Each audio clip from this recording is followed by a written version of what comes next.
I want to also let you know if you are not in our Slack, I will put the join link up as soon as I'm done talking because I can't do two things at once. And please do that tonight. We'll be happy to add you to the Slack. Okay. And so that's all I have. I have nothing much else to say. I'm coming off of a short vacation and my brain's not quite where it's supposed to be. But Wow. that's Well, thank you, Laura. And again, just to set the table for everyone for this session and every session, we want to respect your time. The goal is for you to leave this with something you learned you didn't know, and that you can share with those as we try to affect change, both in our personal little spheres and nationally as a group. And definitely a time to ask questions. So Jeannie and Jonathan are gonna talk now, and then going to open for questions and really think about these topics and how they apply to your life and how it's going to be important to those in your friends, among your circles, and your city, and what maybe you could, if there's research we can do to help you, keep that in mind as well. And let me make you folks, Jeannie, a co-host. Me. Okay. Thank you. Great. Well, Jonathan and I are gonna give you Transportation 101 just on as it relates to the jobs bill and sustainability because it's Earth Day. And then what we'd love is your questions. So we will get this up and running.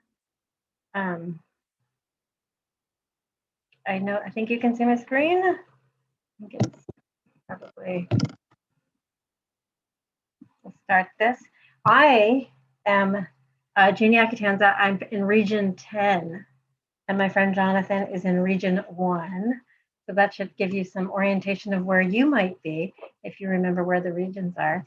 The Build the Era mission, which was beautifully stated by Laura many times, education, advocacy, focus on transportation and infrastructure as it relates to the DOT. It's volunteer funded, volunteer powered, and it's mostly volunteers from Team Pete. And our purpose is to connect citizens across America to the DOT. So it's what does DOT do, what they don't do. We're going to educate and inform what the role of infrastructure plays in America's life. And we're going to provide training and guidance. This is for Laura part, how to engage with local and federal electeds on matters related to DOT. And we're going to provide training and guidance how to do that. And then we really want to make sure that it's all measurable so we can see the effects of what we're doing. We do these happy hours. We do this membership activation. So that's something Laura does. It teaches you how to engage. We have some great team. We've released podcast. Today's was about Green Roads International. And then we have this wonderful DOT ArcGIS story map. So lots of fun things to talk about transportation. Does everybody remember their region? The hint was I'm in 10 in Seattle, and my friend Jonathan is in 1 in Maine. So just these are the Federal Transit Administration's regions, and we're gonna start organizing around these. So kind of want people to remember where they're from. There will not be a quiz. And now, going back to the election, Biden has priorities have always, the top 4 have been these. And then how do they relate to the American Jobs Plan? So connect people and vaccines and help essential workers. 200 million shots in arms, right? So we're halfway there. Stem climate change by moving transport away from fossil fuels. So that's what we want to talk about today.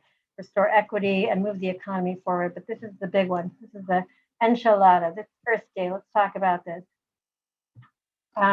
So we need to transform using investments our resiliency to what's called net zero by 2050. And that means that we're not going to be releasing any carbon. We're going to get down to a zero emissions by 2050. But we're going to do that by promoting efficiency, efficient transportation modes.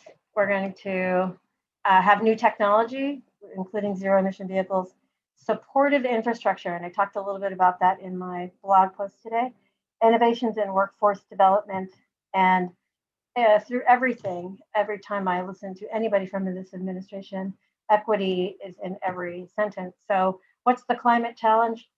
Transportation is the largest producer of carbon. Energy and industry, they're moving toward more renewables and transport. So for a state like Washington, where we have, a lot of renewable energy powering our industry from these wonderful hydroelectric dams, it means that most of our, impact on carbon is from mobile sources, or what we call transportation. We can do this also by storing carbon in the ground, plants, and other sinks. And then the big key, we need to move to net zero by 2050. And Biden had some discussion points about that today. We'll talk about that. So why? I know I'm probably preaching to the choir, but in Pete's words, from the House hearing, every dollar spent on rebuilding from climate disaster is a dollar we could have spent building a more competitive, modern, and resilient transportation system that produces significantly fewer emissions. But looking at that over the years, climate disasters, decade by decade, you can see that we don't have a choice, and we really need to stem this. So you can see 5,000 deaths, but 800 billion and 119 disasters in the last decade. So we're obviously going in the wrong direction. And even the Republicans are starting to, not question this as much as they won't even call it a hoax. So net zero is going to take, what's it going to take? Old school efficiency, electrifying using zero emission vehicles, infrastructure, innovation, and then we need to make sure that everything is equitable and improves our socioeconomic conditions. So what does that mean?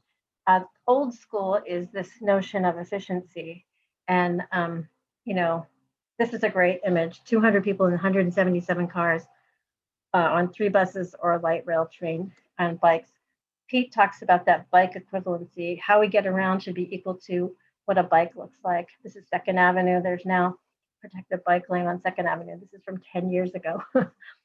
We need to modernize our public transit system, make sure there's reliable passenger rail, and improve energy efficiency through zero emissions. So in Seattle, the 10 neighborhoods around downtown, more than before the pandemic, more than half of the people that came downtown to work were coming in transit, and that's most effective, most efficient.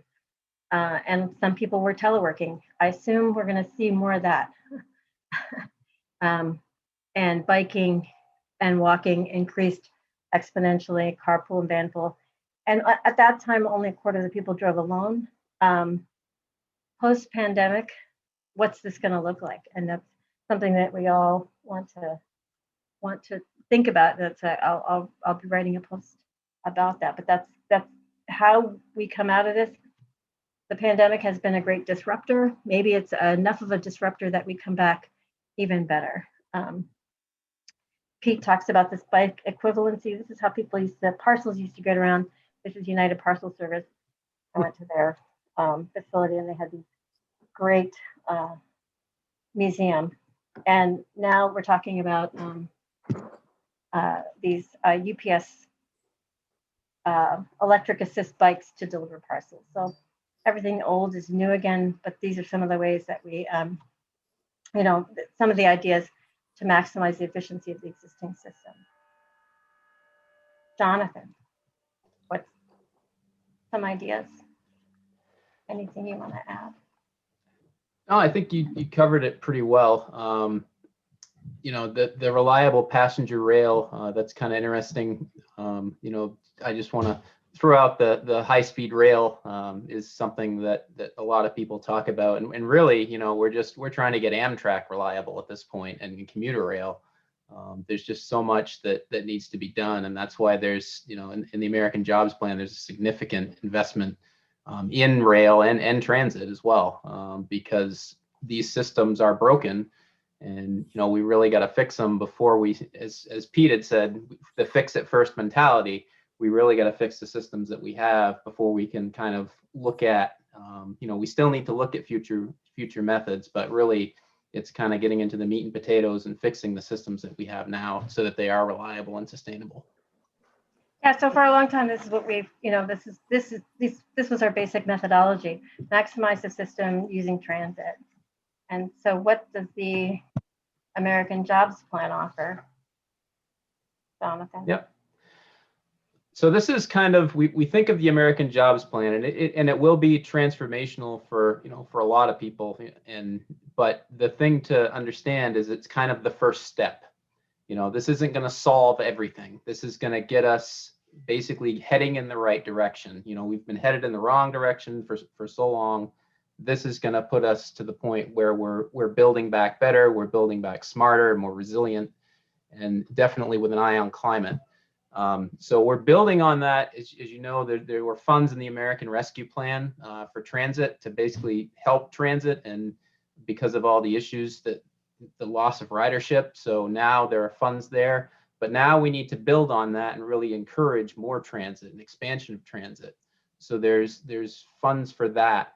I'd mentioned Amtrak, putting in $80 billion to repair to basically get to the backlog of Amtrak as it is now. I mean, like I said, we're talking high-speed rail. We've got Amtrak lines that need repair and potential expansion there too. I know the Northeast Corridor is something they're looking at, and some other places to do some expansion. So the other things are we can modernize existing transit, putting in $85 billion for that, and adding the big thing, adding multimodal connections to airports.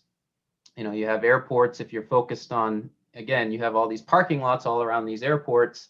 We really could have a lot better transit and potential rail connections to airports. I know Pete had mentioned something about a line coming into South Bend and to the airport there. So just an example.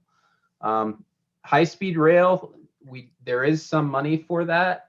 However, I want to preface the fact that $20 billion probably isn't enough to do anything major with high-speed rail.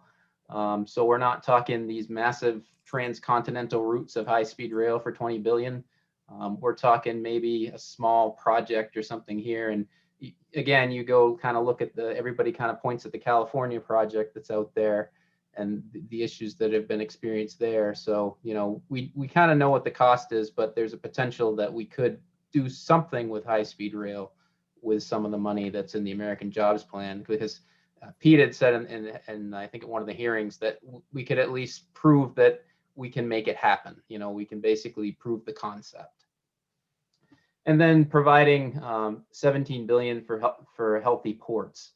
Again, going back to California, I know they have a zero emissions initiative there to make sure, not only the trucking, but all of the equipment in the ports is zero emission as well. So all your forklifts, your cranes, your things like that, basically that we modernize and make sure that they are also zero emissions and carbon neutral.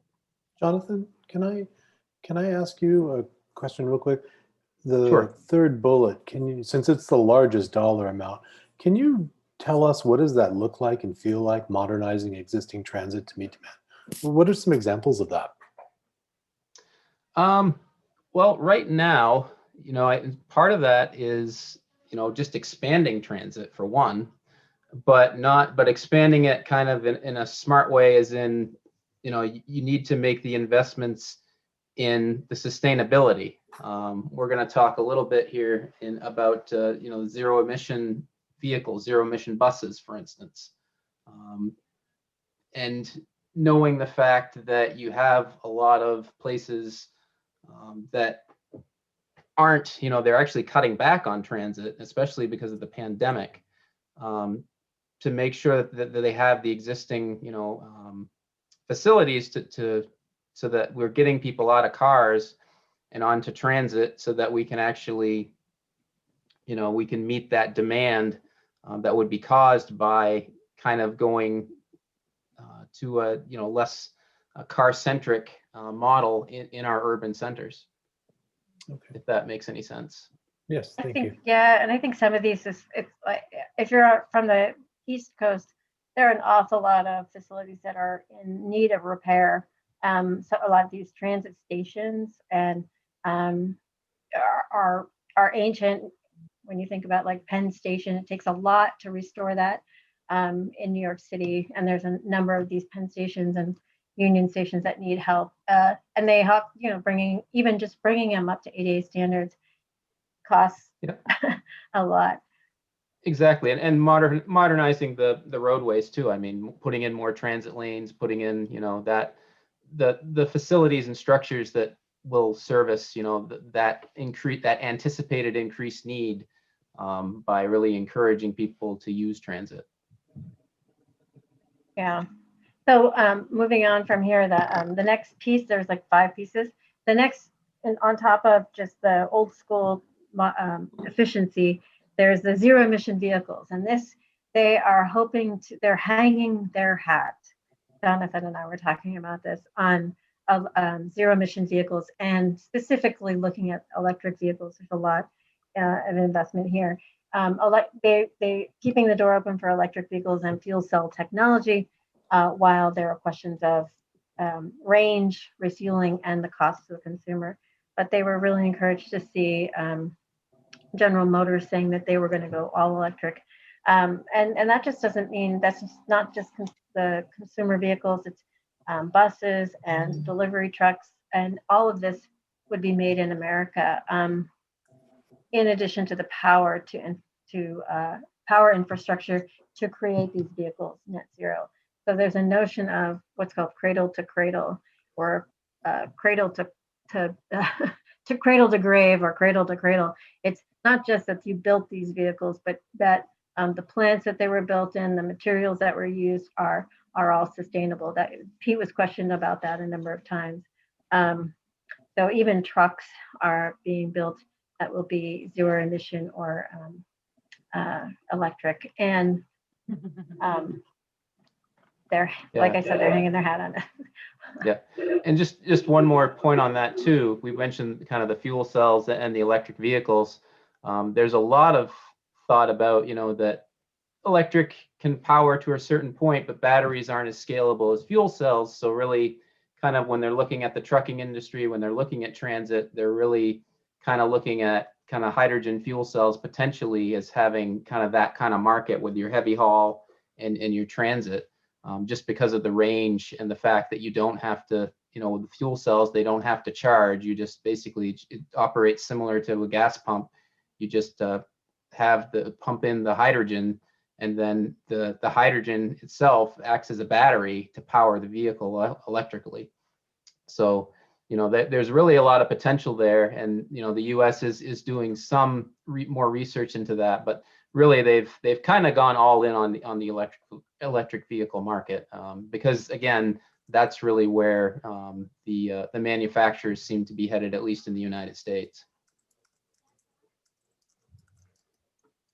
This is what's in the jobs plan. Yep, exactly. So part of the electrification and decarbonization is to build those next generation industries in distressed communities. I mentioned hydrogen. One example in the American Jobs Plan that's called out is to build 15 different projects of hydrogen. Basically, those hydrogen projects of producing hydrogen in those distressed communities. So that was an example that was listed in the American Jobs Plan. And there is a huge investment in electric vehicles, 174 billion, and that's more than, as the Republicans definitely like to point out, including my Senator Collins, who actually questioned this at the committee hearing, how come we're investing so much in EVs and not enough in roads and bridges? But really, if this is where we're headed, this is the kind of investment that it's going to take to basically make these vehicles affordable for people so that they actually do want to switch from an internal combustion engine to an electric vehicle, plus providing, the infrastructure to actually make sure that these vehicles are feasible, that people will actually want to go to these, that they will be reliable. They'll just be like any other vehicle that they drive. And Pete's mentioned this quite a bit. He's basically, he's comparing it to, he's saying, well, people don't know about electric vehicles, but you might want to try driving one, and Every opportunity he gets, I notice he's been saying that. But and replacing 50,000 diesel transit vehicles. Again, we mentioned the zero emission vehicles initiative, the buses, making sure that we're going to that. So to do that, there has to be some sort of federal investment there. So, replacing 50,000 buses, that's quite a bit of, carbon taken out of the air. And electrifying 20% of the school bus fleet, and eventually to 100%. Now, I've just to put my 2 cents onto this, I'm thinking people are saying, well, why not bigger? Why only 20%? Well, I think we need to remember that electrification still is kind of in its initial stages. There are still a lot of concerns, especially in cold weather states, about charging and batteries and basically the range of batteries in cold weather states. So there's still a lot to be worked out. I think we're going to get there, but I think 20% is kind of a good start. You kind of maybe target that to areas where the charging isn't as much of an issue as it would be in a cold weather state. And then moving on to basically electrifying federal fleets. That had been mentioned quite a bit, the Postal Service especially, all of the vehicles that the Postal Service uses to make those fully electric. And then jumpstarting clean energy through federal procurement, using $46 billion to invest in that, basically to put federal money into clean energy to kind of jumpstart that whole process. So then what infrastructure do we need to support this new technology? A lot of it is, as we mentioned, the charging and refueling infrastructure. The secretary or the FHWA administrator was saying they are looking at like 59,000 miles of EV highways. So making sure that they have supportive technology on interstates and roadways where you can feel safe and refuel. And not just electric vehicles, but all fuel corridors. So, so you'll be able to power up your vehicles. And then the power that delivery infrastructure. We heard this in the hearing a number of times. If you do all of these things, do you have the power infrastructure to support this? And then if you read my blog, I talk about sustainable infrastructure, and that Pete always talks about stormwater. The notion of that is just the fact that, for example, in this project, Mercer Street in Seattle, just knowing that the water that goes into this rain garden does not have to be piped out and piped back in. It saves money, and it also delivers clean water back into the earth. Light LEDs are much brighter and low impact and more efficient. And then the materials, can you use recycled materials? Can you manage the system better? So with that, I'm going to turn it over to my roundabout friend. Yeah, just a quick point about roundabouts is that, a lot of people talk about the safety benefits, but there really is a huge climate benefit. And if you think about it, if you're at a roundabout, you're pretty much, they're designed to be so vehicles continuously move. So if you're continuously moving, you're not idling in traffic. So that means fewer emissions. And, when compared with traffic signals, roundabouts are found to have much fewer emissions. And therefore, it's not just a safety benefit from them, but you get that climate benefit, that environment benefit. You have the ability to do a lot of green planting in roundabouts that we don't have that at a signalized intersection. It's all pavement. So roundabouts with that central island and the islands that are incorporated, plus all the the development around it, really gives you that opportunity to do some carbon capture even around the roundabout itself from the landscaping. So there are really a ton of benefits around roundabouts that I could go into forever. But really that climate benefit is something that doesn't get talked about enough, I think. The other thing that the sustainability folks will tell you, a lot of these projects are cheaper to build in a lot of ways. Like even roundabouts, they're cheaper than signals. Traffic signals are very expensive. They have to be replaced and they break down. They're moving parts. Exactly. Yeah. That need to be.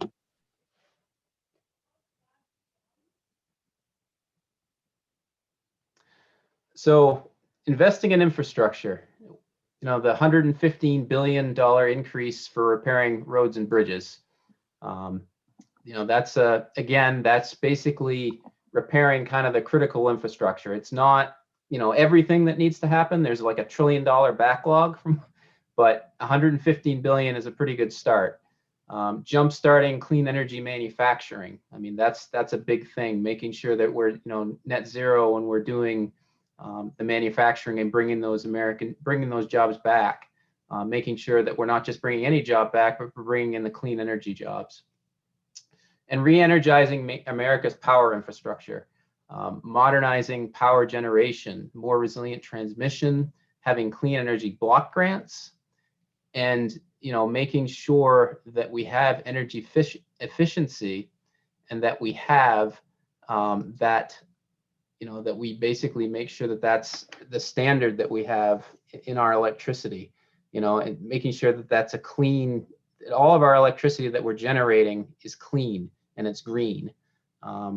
That was something that was talked a lot about. We're going to all these electric vehicles. Well, wait a minute, we're using coal-fired power plants to generate all this electricity. How great is it to really go to is the green electric vehicle, depending on this coal-fired power plant, better than an internal combustion engine vehicle? So we really need to go to that clean electric standard. Something that's interesting just to point out is that they're actually looking at a green hydrogen project in Utah that's going to basically, it's a coal-fired power plant, but it's going to potentially be one of the largest green energy storage projects in the world. And it's the Intermountain Power Agency that's doing it. It's an 1,800 megawatt power plant that they're converting to 30% hydrogen, 70% natural gas by 2025. And then basically between 2025 and 2045, they're going to increase it to 100% hydrogen. And they basically a salt cavern underground that's going to store all of this hydrogen. And the Los Angeles Department of Water and Power is going to use it to actually meet their decarbonization target of 2045. So that's just kind of an example of what we can do, with this investment. It's a tall order to get to net zero by 2050. Not a fantasy, no illusions, but this is definitely the right direction. So the other thing to get to net zero by 2050 is in the research and innovation, we have to replace not just the fuels for vehicles, but for ships and airplanes. And so there's a new generation renewable fuels and sustainable aviation fuels. They are looking for different ways to fuel airplanes and ships, and ships might be hydrogen fuel cell. We need innovation in micro and shared mobility, and then system management and connected vehicles. It's a burgeoning technology. I was reading in China, they started their first autonomous buses. So this technology is coming. We need to be prepared for it and be safe, but it is all part of how we need to get to that net zero. Yeah, with the system management piece, if you have the ITS and that sort of thing, basically that makes it so if you can reduce the amount of idling time at traffic signals during peak hours, you can really reduce emissions quite significantly. Of course, if you put a bunch of roundabouts in, you can do it even more, but that's just my opinion on that. How do you feel about that? Jeanne, can I ask you, you or Jonathan, a question on this topic? I keep hearing, and Pete alluded to this, that the hardest part in this particular puzzle that you're talking about is the alternative fuels for aviation. That is the one, if he had a one wish that could be granted, that would be the thing he'd pick. Why is that? Because there's not very many options. I mean, like electrifying trains, you could plug them in, but the engines that power jets and boats are huge, Yeah, scalability is a huge issue with batteries for heavy haul, for freight, especially shipping and aviation. Really, aviation, they're really looking at biofuels, and that's kind of where it's heading.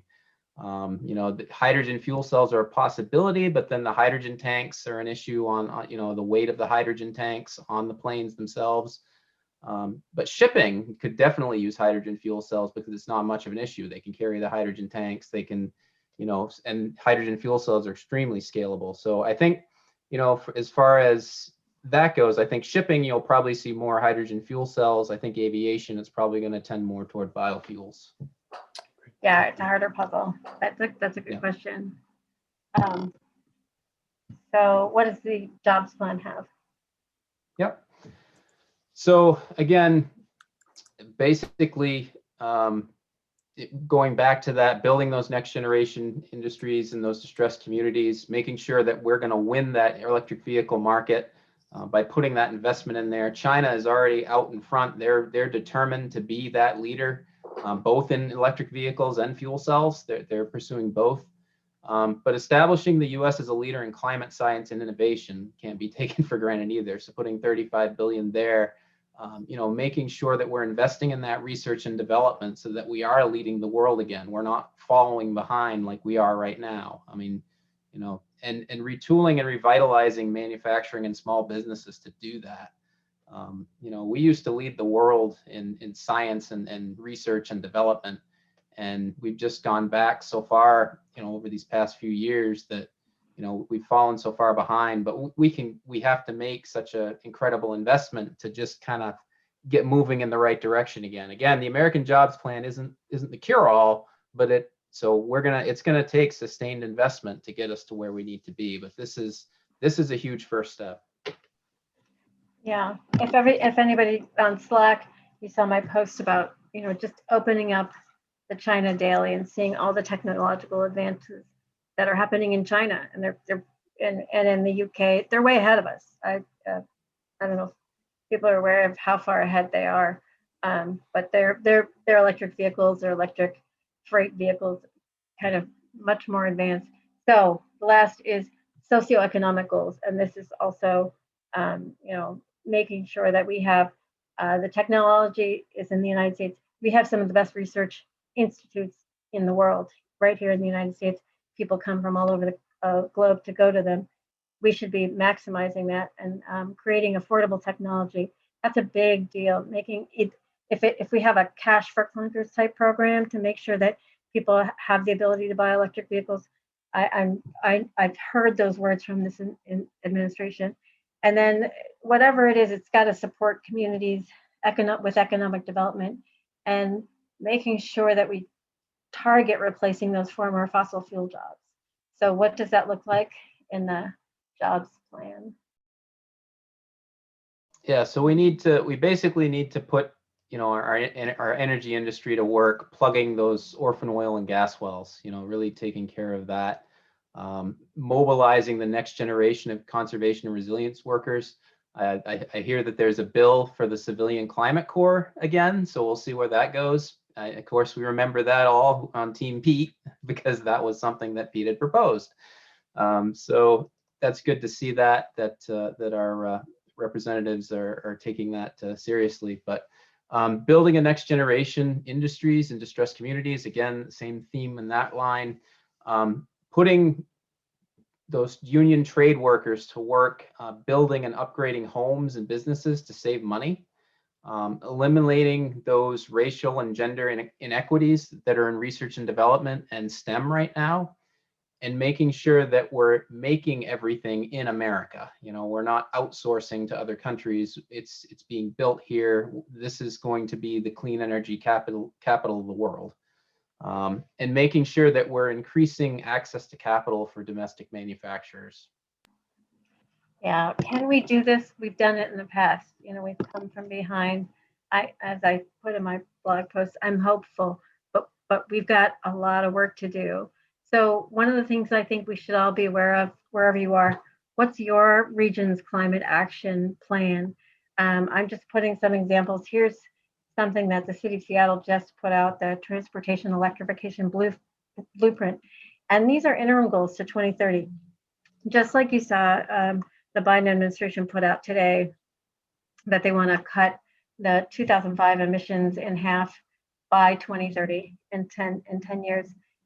it's a slow hill we have to climb, but Seattle wants to do this by having 100% shared mobility is zero emissions. 90% of all personal trips are zero emissions. I work on the Seattle Freight Advisory Board, 30% of goods delivery in zero emissions. When this was provided to the Seattle Freight Advisory Board, we were all kind of cheering, yes, let's do it. They also want to create these green and healthy streets, having these major areas that are zero emissions. So people are either taking bikes, electric vehicles. These are small neighborhoods that are willing to do these things.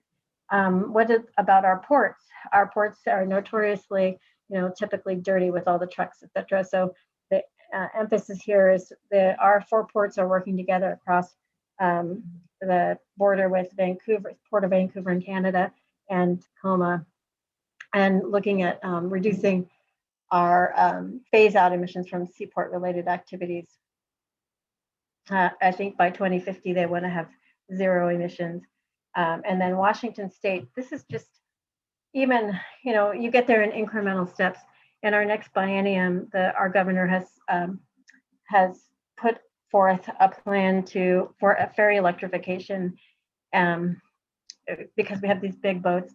Right now, they're all diesel, and we've kind of chipped away at it. Transit electrification, money for that, decarbonize the maritime sector, as we noted, and then lots of electric vehicle promotion. And not only there in transportation, but in homes. In Snohomish County, where I live, they're giving rebates to if you buy a electric vehicle charger for your home or an electric vehicle. So we wanted to make this about you, so we probably chatted on long enough. We wanted to see if you had questions. And Bill, are you tracking questions in the chat for us? I am indeed, and in fact, we do have a question, somebody that was patiently waiting. Let me track that down. Tracy. Yes, you talk about trying to get things done at a local level.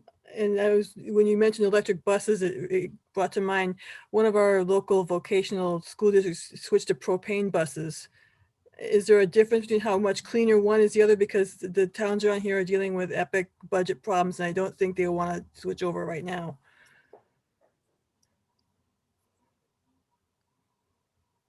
Is there a difference between the cleanliness between electric and propane that you know of? I'm gonna let Well, yeah, well, electric is zero emissions. Right. Propane, I think you still it's better, obviously, than gasoline. But there is still, I think there's still something there. But electric is the ultimate, basically electric or fuel cell. Electric, you get no emissions. Fuel cell, the only emission is water. Right. So, when you burn propane, you still have some emissions, but it's not as bad as you would burn,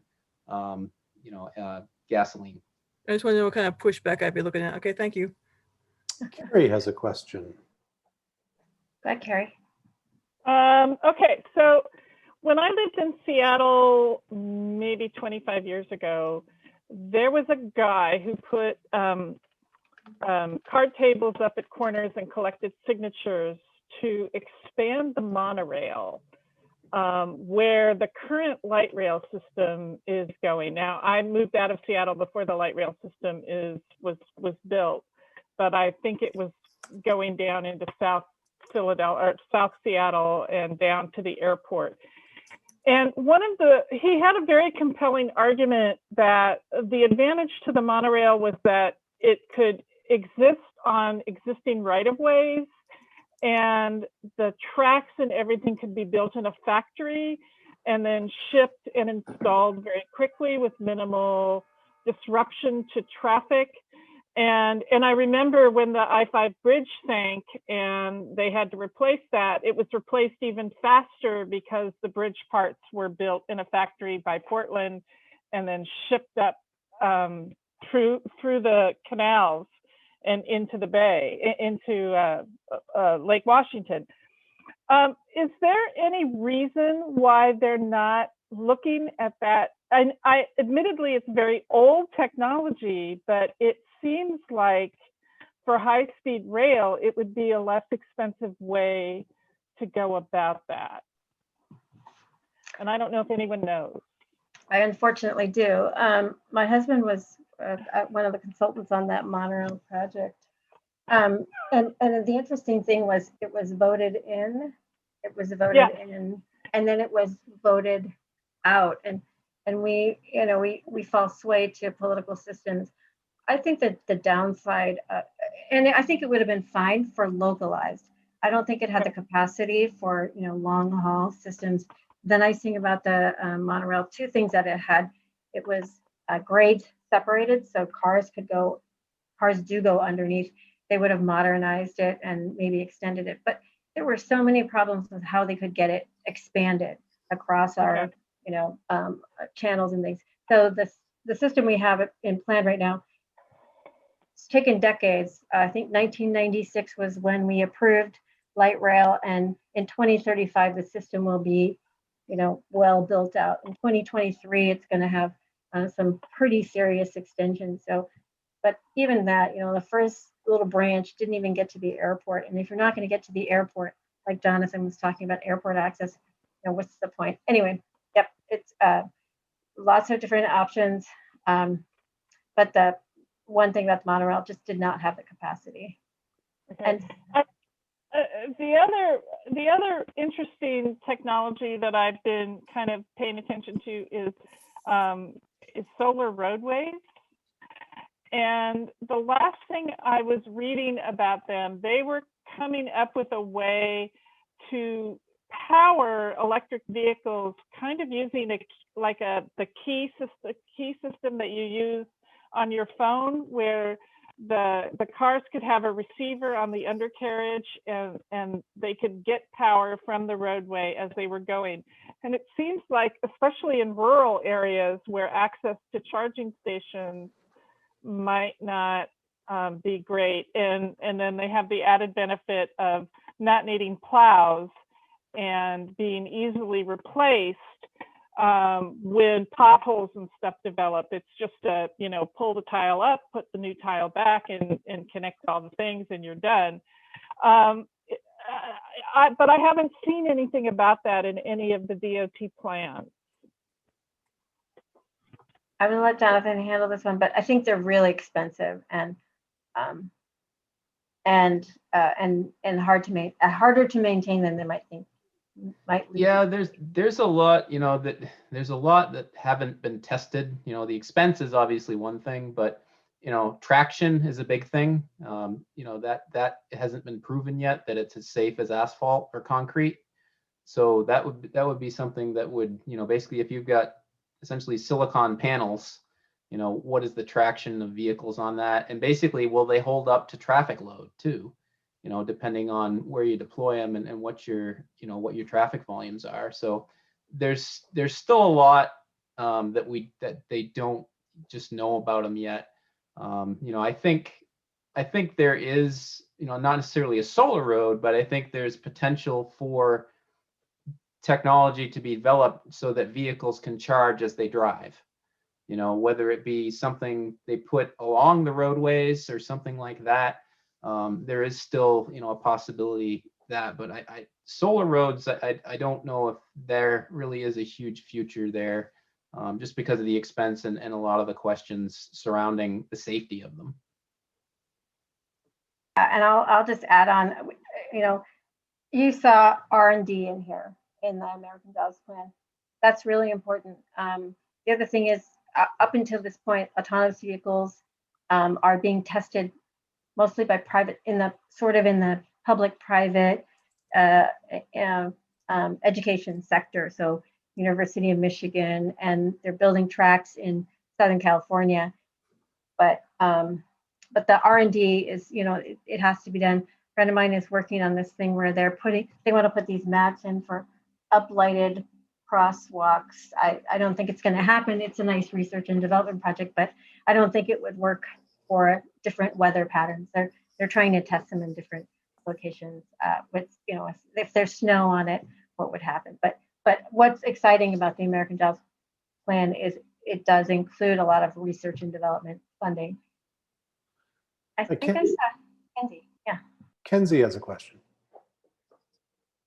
Hey, I had a question about kind of the onus of where a lot of the emissions are coming from. So in terms of if we're able to get to net zero in terms of, passengers in single vehicles or using transit for just, day-to-day life, what kind of effect, how much is still the burden of freight and aviation and cargo?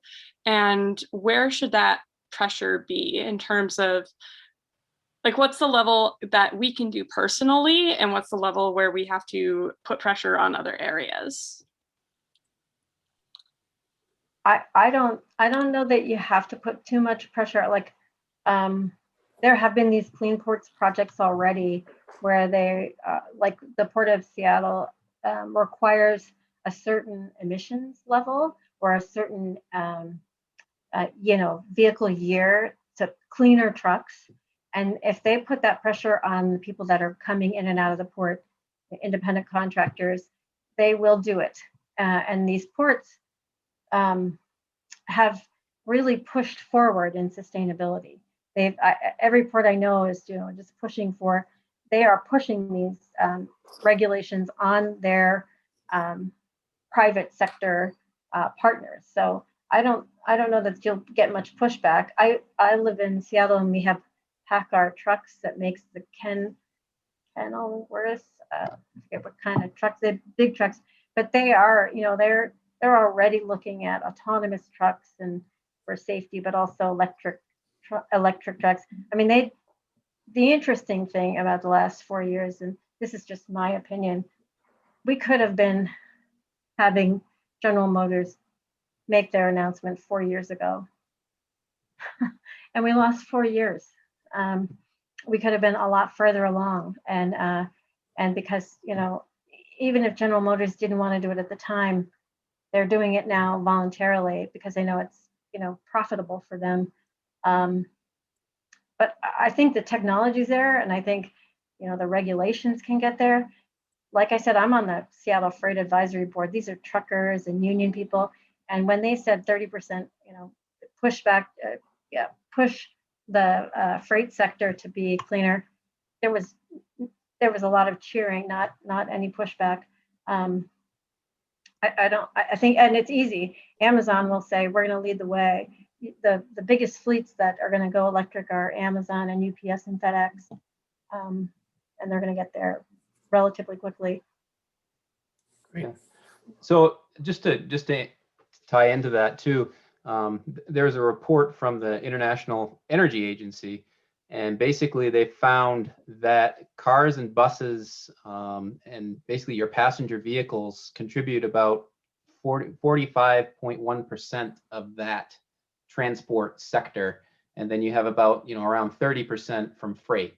So if you take if we can just convert the cars and buses and and transit to get that get people to transit and electric vehicles and zero emission vehicles, so you can get rid of potentially 45% of that transport sector. Aviation actually accounts for only around 12%. So that's kind of interesting. And then rail travel and freight is only about 1%. And this is worldwide. So this is why we all have to, each country has to, do this, because, we're all kind of transportation's worldwide contributing to these greenhouse gases and to carbon emissions. So, but you do remove a pretty good significant chunk just with cars and buses by making those zero emission vehicles. Did we answer your question, Kenzie? I think too, during the pandemic, people kept saying all these trucks driving around were creating the most amount of, emissions. Laura? I think Laura has a question. Yeah, I have a quick question about, I know we're coming up on the end of the night, but I have a question about messaging. I think a lot of our role here is in messaging, and what is the messaging that is the most effective. And I thought that some of the messaging that's come out from what they call the jobs cabinet, which is Pete and the rest of the crew there, between Marty Walsh and Jen Bringholm and the whole thing, right? So some of the better messaging, I think, is on that optimism side and that hopeful side, and also on this we can do it change side. And this morning, Pete was on CNN, and they were pushing him on this comment of what is the one thing that's going to be a burden on all of us, okay?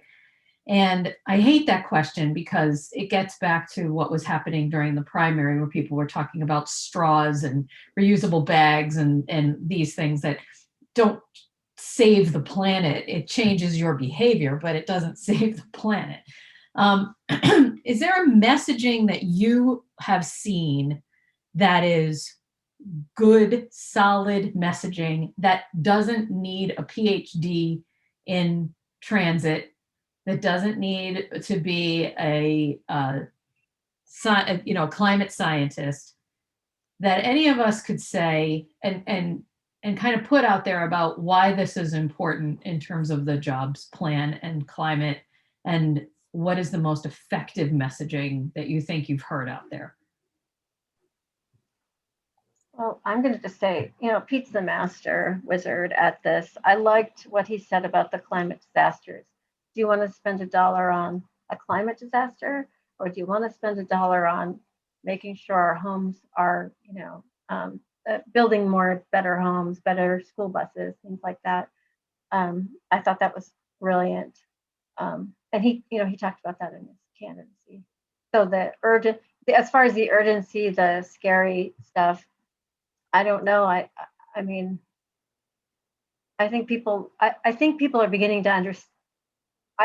When the GOP are not questioning this anymore, I think it's a big. We've turned a corner, but who knows? Jonathan, do you have thoughts? I just echo that. Basically, what Pete is saying. I mean, there's a reason the Biden administration has put him front and center, to sell this thing, because he can break it down. And basically, the way he's broken things down has been effective. I think people are really getting the message from comments I've seen, and there is a lot of complex stuff to this, but when you put things pretty simple, you've got a roadway, and if it keeps falling into the ocean, you don't want to keep building it back because it's going to fall into the ocean again. So, why do that when you could potentially do something else? So he's putting a lot of common sense into, the things that he's saying. And I think that's really resonating with people. I think that's really well put. It is 4:58, almost 5 o'clock. We do respect your time and appreciate you being here. I do want to say that one important aspect of this will be, as we have future meetings, including the one as Laura talked about next Tuesday, we're going to have discussions like this, but we're also going to fold into that discussion, how do I turn around and message this to my friends? How do I turn around and make this real, and so that people get the sense of urgency? So look for that starting next week in our conversations, and in the work that we're doing and sharing with you and giving you the tools that you're going to need to help affect the change. Laura, Jeanne, anybody else from the advisory board have anything to add, or anybody else have any questions? I don't have anything to add, but I just want to thank people, and please just spread the news and invite people to buildtheera.com and join us. When we have that happy hour next Tuesday, and after that, we'll still be breaking down the jobs plan, but next time we're going to talk about safety. Safety is jobs one. Yeah, safety is crucial, and as far as there's a lot more that we can do as a country as safety compared to what the rest of the world is doing right now. Great. Well, folks, thank you so much for your time. Jeanne and Jonathan, we are indebted to you. My clock, not indebted to that clock. But I also want to thank everybody who came. And as Laura said, please help us spread the word. Let's all get smarter together and make this happen so we can be proud of this chapter that we're writing together. This has been recorded, will be posted on YouTube by tomorrow, and stay in touch, and we'll hope to see you next Tuesday. Thank you, and have a great evening. Thanks. Thank you, everyone.